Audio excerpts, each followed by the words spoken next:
Hi, I'm Cynthia, and welcome to Agile World Coffee Chat. We're just a bunch of Agile coaches who are talking about all things Agile in their own sassy way. Who else is with me today? I'm Bel. I'm Sabrina. You can tell it's been a long week so far. And it's only for us in the recording verse, it's Wednesday. For me, it feels like it's a Saturday. So you can see why today we picked the topic, change is hard. Dun, dun, dun. To kick us off today, as Agile coaches, we often go into companies or into environments where we don't know anyone, but we're coming in with a whole litany and bunch of tools, and we are totally on the Agile train, and we are on board and ready to rock and roll.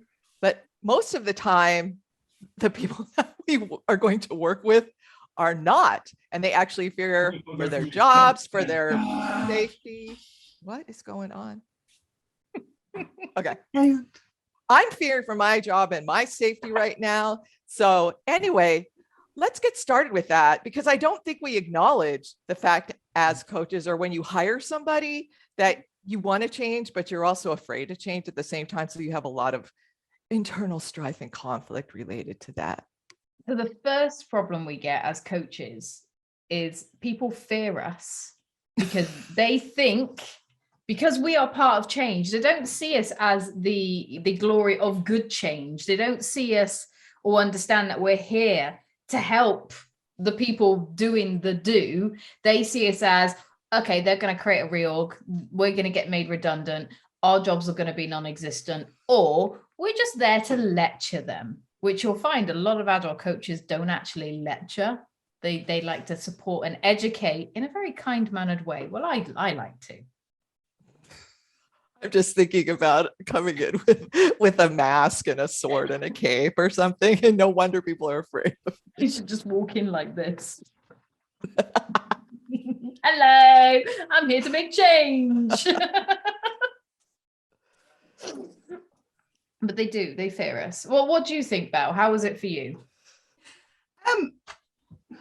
Basically, people are scared of change. You know, you have the same job title for insert number of years here, and you're good at it and you're happy enough doing it. And then one day somebody rolls into town and says, "Ha, we are transforming to an agile organization," and you have no choice. So you either get given a new job title, or you get binned, or suddenly you get things imposed on you that are completely foreign without any explanation of why and where the value in that is, and you have no choice and no say in the matter, and you feel powerless, which is exactly the opposite of what you should do when you are moving into a new way of working. And embracing change is hard.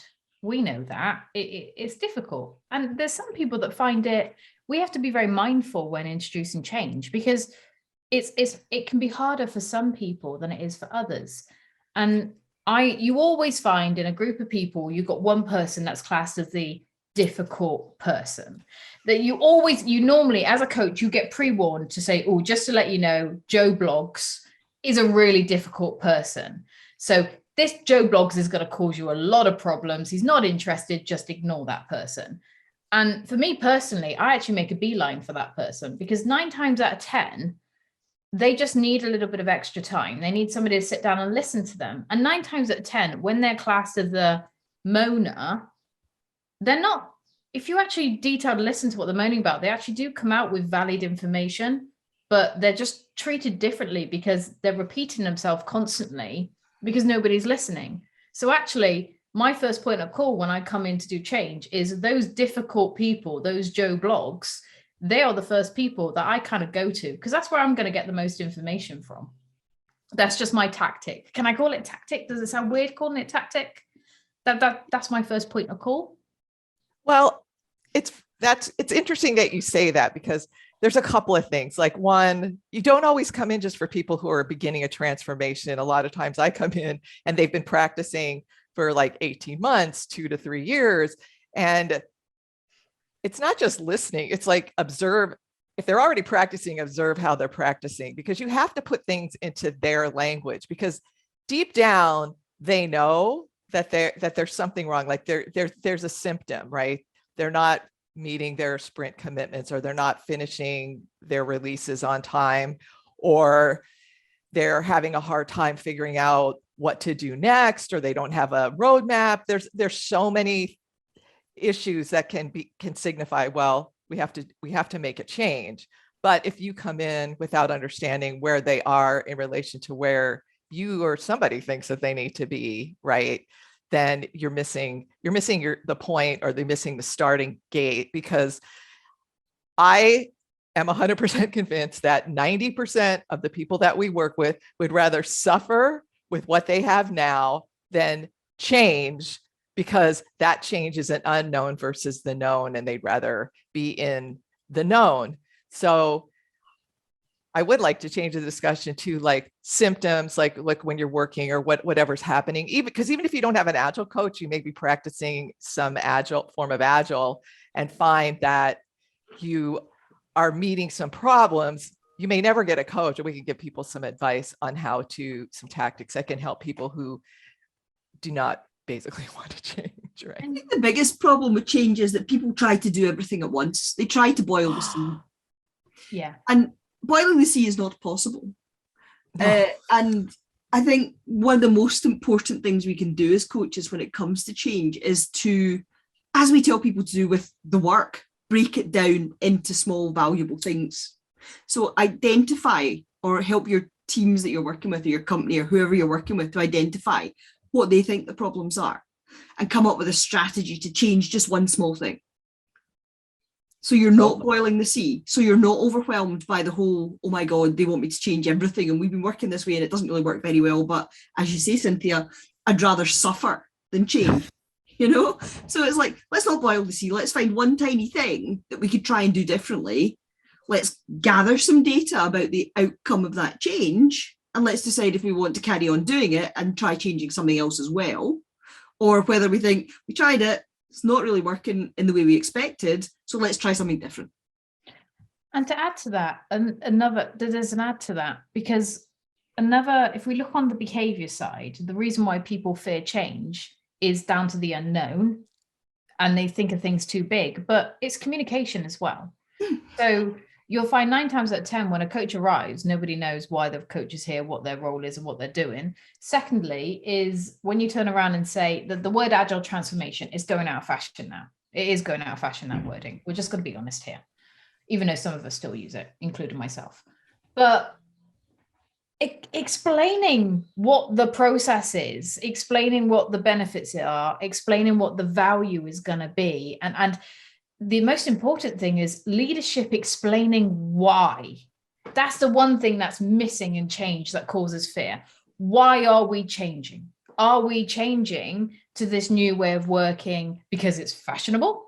Are we changing it because our customer base has changed and we need to frequently be able to release more frequently? There's always a reason why someone is investing for a big change, because it's not cheap. It costs a lot of money, but it never gets expressed. It never gets explained for the very whole start of the reason of why. What is the goal we're trying to achieve, and why are we wanting to achieve this goal? There always needs to be a sales process. You got to sell it. You got to sell the benefits, because, if I sit in my cubicle day after day churning through tickets, and I'm content to do that and go home at the end of the week and have fun, then unless you can sell me a compelling reason to change, I'm just going to keep churning. Yeah. Nobody sells it to people. They don't explain what are the benefits. They don't give them a single compelling reason why doing things this way is better. And sometimes I think it's perhaps, and I'm going to whisper this, leadership don't really know why. Well, sometimes they do, because everybody has the symptoms. And I think the number one thing that doesn't get communicated well, and I do try to communicate to the people who hire me, who aren't always the big managers and leaderships, that leadership is complaining because something's not happening, like we'd already mentioned. But the other thing, and when Bella talked about, like, is pick a few things, like the whole piece is what is your number one problem or your number two problem, what no more than your number three problem, and look at the way they practice and try to figure out like one change, like have a little mini retrospective just about how brainstorming issues, or maybe you as a coach. What I'll do is I'll write down a whole litany of stuff and say, let's discuss it and which things do you want to choose? Because the one thing no one ever tells you is you don't have to do it all. You just have to pick one or two things, because some of your other symptoms may go away. Like Sabrina. What happened to Sabrina? She's like Sabrina went like Sabrina. Oh, And she disappeared. and you don't have to change everything. Maybe one or two things will get you to where you need to be. And so that makes it not so scary, right? Because a lot of times I'll be talking to people and I'll say, I'll tell you all these things that could make you a better practitioner, but that doesn't mean you have to do all of them. And some of those things will go away when you do one or two of the most important things. So back to what I always say, and I think I'll repeat it here today: focus, accomplish, and then reflect to see if the changes that you're doing is working. The same thing as retrospective is important with everything. So I think working with your clients to understand periodically, not just keep going, I'm doing this, this is my teaching, this is what I do week 1, 2, 3, 4, 5, like stop and have a retrospective on your whole consulting gig to make sure that you're actually making progress in the areas where the people have the pain, or they feel like it's worthwhile. And if not, you as an agile coach need to be a little bit more agile with your program. And that's the other thing. Like, I think people come in, I'm going to train you with this, I'm going to do that, whatever. And then you forget, oh, we're agilists. We need to be able to change to meet the needs of our clients. And I think that's important. Even if you don't have a coach and you're helping people change, periodically review the progress of where you are. People miss a trick, because they'll come in, they'll say, make this change, do this change, live this change, but they don't give people a chance to actually embed the change and try the change on for size.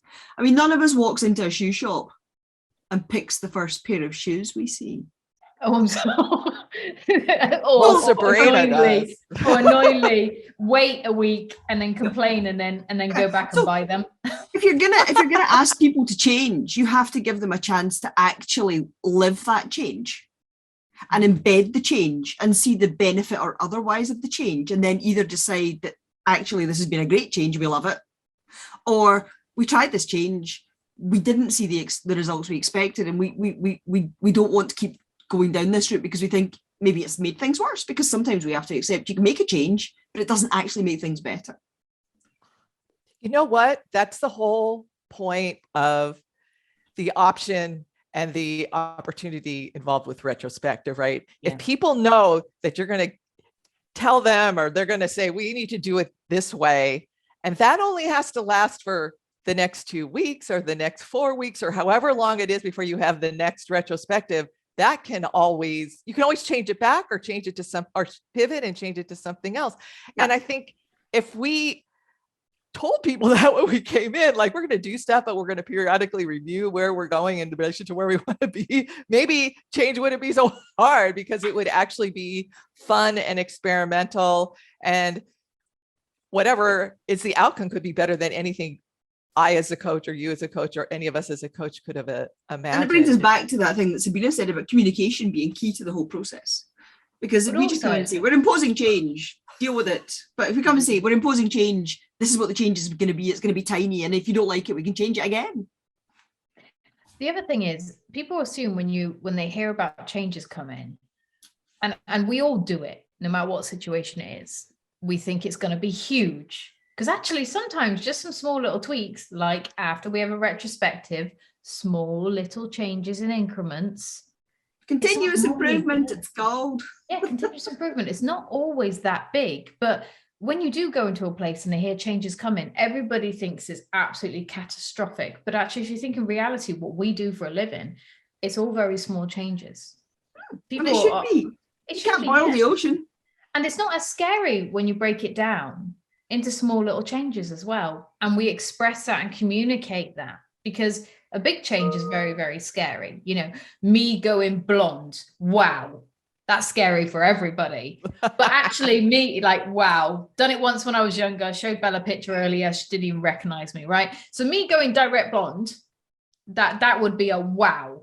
That would affect a lot of people, including myself and my hair. But actually, if I gradually went from my black hair, this is real, just to note, it's all real, it's my hair, gradually going down, it's not so bad of a change. I know that hair is not agile, but I'm doing it incrementally, so it is agile. Trust me to take us off course slightly. But yeah, smaller changes. Don't take us off course, baby. Take us directly to you. That's where we're going.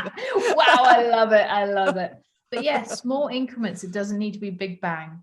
It doesn't. It's And the same with all things agile. Break it down into something small enough to try.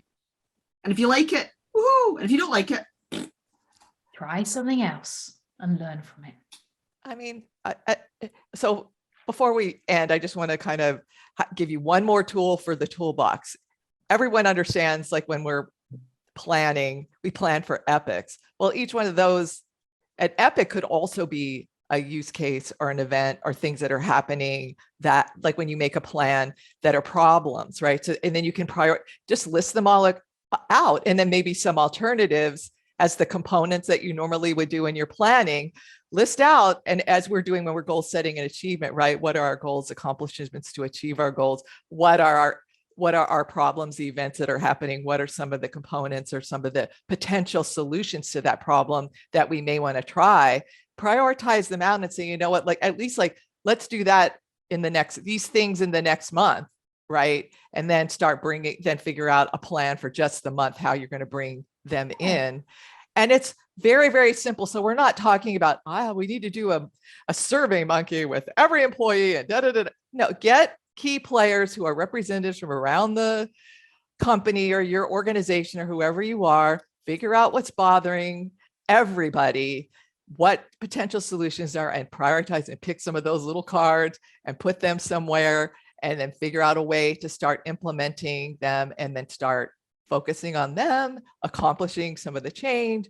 Take time to reflect, maybe add it to the end of your own retrospective, or have a little corporate or a change team retrospective, whatever it is that you're doing, and then keep going if it's good, or pivot. It doesn't matter. The important thing is little, as you said, increments. So look up, I guess if we're going to put some tools, incremental versus iterative. And it's also like product development, but also change. So one of the things we can do is put some resources, Sabrina, at the end about that, right? Yeah, because it's one thing is a lot of companies years back would be planning for like 3 years to 5 years. Now they're getting to the stage that that's unrealistic. And I'm seeing a lot of companies that are trying to plan for a year. And the one thing I want to say on here is have a goal you want to achieve at the end of the year. But as you've just said, Cynthia, plan incrementally, either in 3 months stages or monthly stages. Plan in smaller chunks. Have your goal for the end of the year, plan in smaller chunks. But we will add some links, and hopefully through this course of these talks, we are helping you build a little bit of a toolkit that hopefully it benefits. So lovely to see you, ladies. I've nearly finished my coffee. Ooh. Cheers. Cheers. See you all again soon. see you later. Bye-bye. Bye.